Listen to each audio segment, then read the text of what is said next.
guys, biyak ng suso, no? So, biyak tayo. Shoulder, biyak tayo ng dede.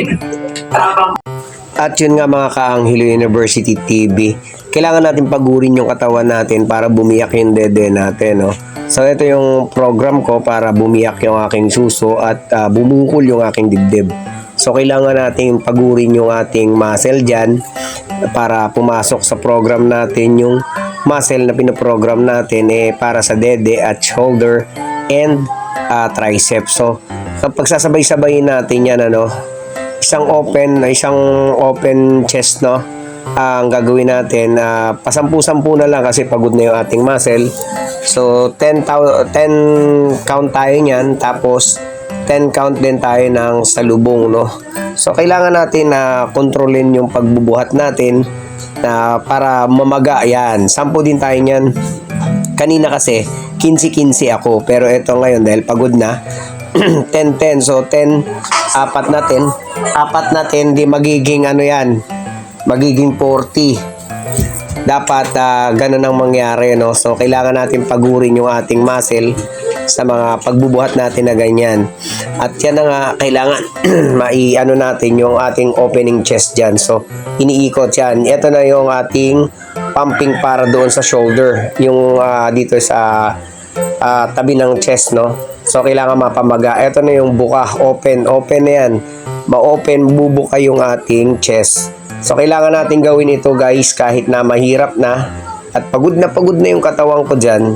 Kailangan ko mabuo yung 10 para makumpleto yung aking program. At dyan nga, sobra ng pawis ko dyan, sobra ng alay ko dyan, pero tinitiis ko para yung aking muscle talagang ma-develop. So yun na, at natapos na ako dyan, ayos na. Talagang bibiyakin niyo yung ating dede. Sa program na yun, talagang lalalim yung ating suso. So yun yung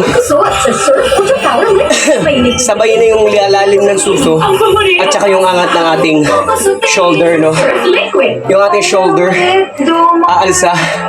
So yun yung program natin guys, Kaya pag magpo-program tayo, talagang sulitin natin, pagurin natin yung katawan natin, parusahan natin yung ating muscle para pumutok yung muscle natin, hindi lang maano sa isang program.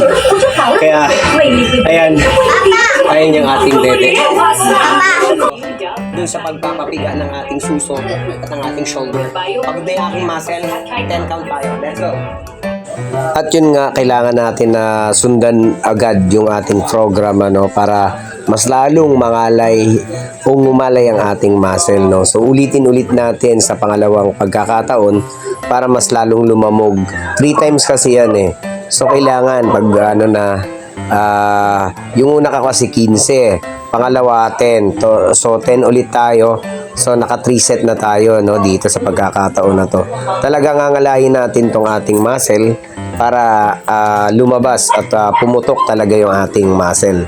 Kasi pag hindi natin gawin yon, hindi siya madidevelop. So kailangan natin pigain or gulpihin, pangalayin yung ating muscle. So ayan nga, papuputukin talaga natin siya. At ako'y hingal na dyan. Talagang pagod na yung aking muscle, pero kailangan natin talaga bago ako magpa-tricep, So yung tricep natin, gugulpin din natin pagtapos natin yan. So kailangan ko lang ilabas yung ating muscle dito. So yan, makukumpleto ko ng 10. Ngalay na ng aking braso. So halos di ko na maiangat, pero okay na yan. Let's go. Grabe guys. Putok. Dalawa pa lang yun, So talagang tagaktak ng pawis natin sa pagbubuhat natin yun. So yun yung program ko guys. Lagi nyo subaybayan yung aking gym para masundan nyo yung aking pagpapakondisyon ng muscle. Thank you guys.